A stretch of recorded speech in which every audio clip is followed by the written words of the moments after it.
Hello everyone, আসসালামু আলাইকুম। সবাইকে ওয়েলকাম করছি আমার ডেইলি লাইফস্টাইলের নতুন একটা ভ্লগ ভিডিওতে। আশা রাখছি সবাই ভালো আছেন। আমরা আলহামদুলিল্লাহ ভালো আছি। এই ভিডিওটা হচ্ছে গিয়ে 9 ফেব্রুয়ারির। আমরা তো ফ্যামিলি ট্যুরে কক্সবাজার গিয়েছিলাম। আর ভিডিওগুলো যদি একই দিনে শেয়ার করি সেক্ষেত্রে পূর্ণ দৈর্ঘ্য বাংলা ছবির থেকেও অনেক বড় হয়ে যাবে, যেটা দেখতে আপনাদের সবার টু মাচ বিরক্ত লাগবে।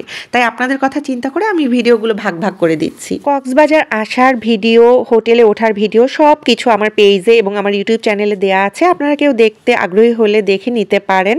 তো আমরা তো হোটেলে উঠে কিছুটা সময় রেস্ট নিয়ে ফ্রেশ হয়ে সি বিচে চলে আসলাম। এত বেশি কটমটে রোদ ছিল, তো এর জন্য আনারস মাখা দেখে আনারস মাখা নিল আনুষার বাবা। বিশ্বাস করেন এতটা মজা, এতটা রসালো, আনারসটাই মিষ্টি ছিল, জাস্ট এখানে লাল মরিচের গুঁড়া আর লবণ দেওয়া হয়েছে। তো এটা খেয়ে আমাদের মন প্রাণ ঠান্ডা করে নিলাম। এরপর আমরা হচ্ছে সমুদ্র স্নানে যাব। তো তার আগে হচ্ছে আমার মেয়ে আনুষা ঘোড়ায় উঠেছে। সে কিন্তু লাইফে ফার্স্ট এরকম সরাসরি ঘোড়ায় উঠেছিল। আর তাছাড়া আমি আর আমার মেয়ে তো প্রথমেই কক্সবাজার এসেছি, যদিও আমার হাজব্যান্ড বহুবার এসছেন এর আগে। তো এই তো আমার মেয়ের কয়েকটা ছবিও তুলে নিলাম। সে কিন্তু ভীষণ এক্সাইটেড। আনুষার বাবা এবং আমার মেয়ে আমাকে বারবার বলছিল আমিও যেন উঠি, কিন্তু আমার এত ভয় লাগছিল যে আমি আর উঠি নাই। এই তো এখন আস্তে আস্তে করে হেঁটে হেঁটে সমুদ্রের দিকে যাচ্ছি। কেউ যদি আমাকে প্রশ্ন করে সমুদ্র না পাহাড়, আমি চোখ বন্ধ করে বলবো অবশ্যই সমুদ্র। আমার কাছে সমুদ্র এত ভালো লাগে, মনে হয় যতটুকু সময় সেখানে থাকি ওই যে দূর থেকে সমুদ্রের ঢেউ এসে মনের যত দুঃখ কষ্টগুলো সব কিছু ধুয়ে মুছে নিয়ে যায়। আমার মতো আপনাদের কার কার এরকম ফিল হয় অবশ্যই জানাবেন।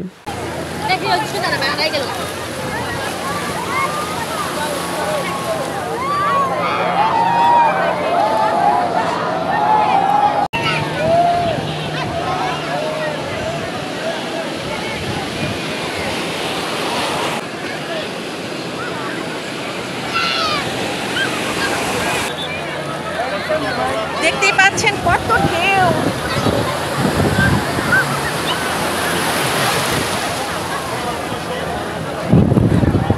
মেয়ের হাত ধরো অনুষা, বাবা মেয়ের হাত।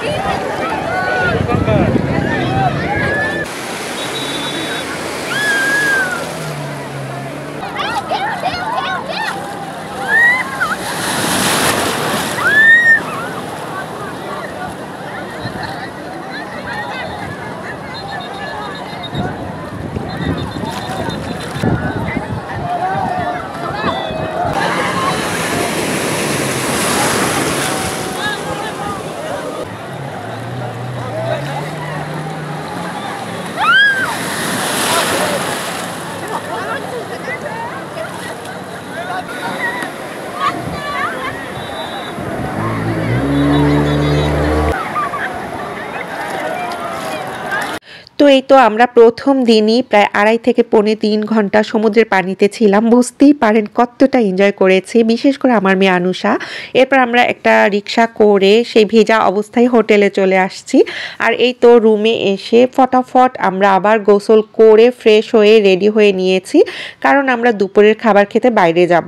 আর আমরা মনে মনে ঠিক করেই রেখেছিলাম আমরা কোনো বড় হোটেলে যাব না, আমরা একটু ঘরোয়া পরিবেশের রান্না খুঁজছিলাম। ফাইনালি আলহামদুলিল্লাহ আমরা সেটা পেয়েও গেছি। খুবই সাধারণ একটা হোটেল, একেবারে ঘরোয়া পরিবেশের রান্না। আর এটা ছিল হচ্ছে গিয়ে রূপচাঁদা মাছ, এরপর ছিল টুনা ফিশ, এরপর ছিল হচ্ছে গিয়ে সামুদ্রিক পোমা।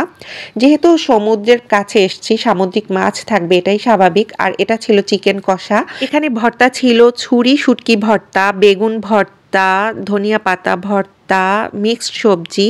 এই তো ফাইনালি আমাদের খাবার চলে এসছে টেবিলে।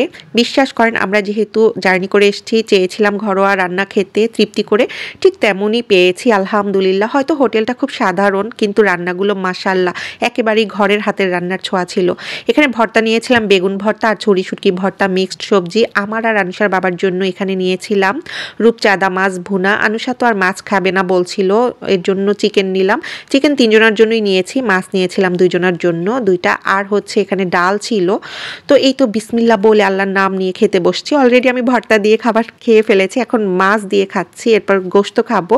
আর এই তো এখানে শসা ছিল, লেবু ছিল। বিশ্বাস করেন এত এতটা মজার ছিল। আর খেতে খেতে এই তো সমুদ্র স্নান নিয়েই কথা বলছিলাম। আসলে অনেক দিনের ইচ্ছা ছিল, আলহামদুলিল্লাহ আল্লাহ তাআলা পূরণ করেছেন। সবকিছুর উত্তম ফয়সালাকারী কিন্তু আল্লাহ তাআলা। আমরা যাই চাই না কেন, তাই না?